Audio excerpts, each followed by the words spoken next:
Time now for Sid Sixero. This is where you get 60 seconds to just talk. Start the clock, please. Thank you.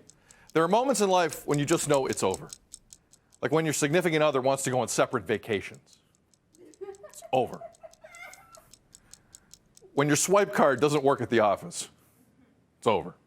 When the Leafs are in the playoffs. It's over. Also, when you're manager of one of the biggest soccer teams in the world and you've gone winless in 5 of 7 league games, it's over. Ole Gunnar Solskjaer knew it was over this past Saturday when his Manchester United team lost 4-1 to a bad Watford side. And it was obvious to see. Take a look at the end of the game. Ole walked over to the supporters and put his hands up and then waved. He basically apologized. And that, in soccer terms, is when you know. There's the wave. No English team spent more money during his time as manager than Manchester United did. That includes bringing in Cristiano Ronaldo. The second he walked through the door, you got to win a trophy. United's 8th in the Premier League. Ole's time is over.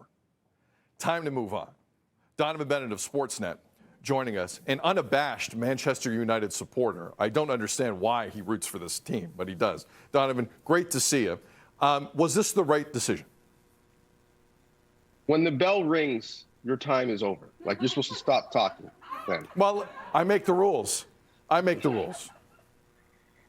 You used the example of in a relationship, the time is over. Well, I would say that Ole Gunnar, who is a club legend, by the way, probably scored the biggest goal in the history of the club. He was the rebound date.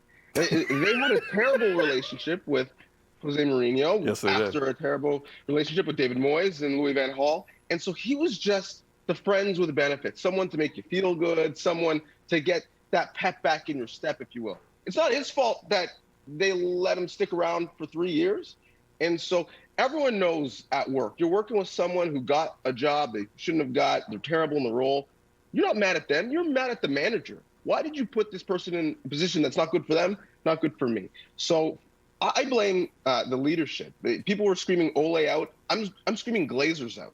You knew for a while he was not going to be your long-term manager. You still don't have a new manager. You've put in 2 other former club legends in Fletcher and in his place right now. And so, as well as Michael Carrick, you don't have a plan. You don't have an interim manager. You have a caretaker manager, and you basically got what you paid for. Someone who wasn't qualified for the job, brought the good vibes back, but ultimately isn't good enough. All right, let's continue the dating theme here in the short time we have left. So Manchester United's been on the scene, and it hasn't worked out. Now they're going on Match.com. Now they're getting serious. Now they want to find that soulmate. Who is the soulmate out there for Manchester United? What's the name? Is it Mauricio Pochettino, who apparently is very interested in going back to England and maybe running that team? Who is it? Listen, this is why the Glazers need to watch Bachelor in Paradise Canada.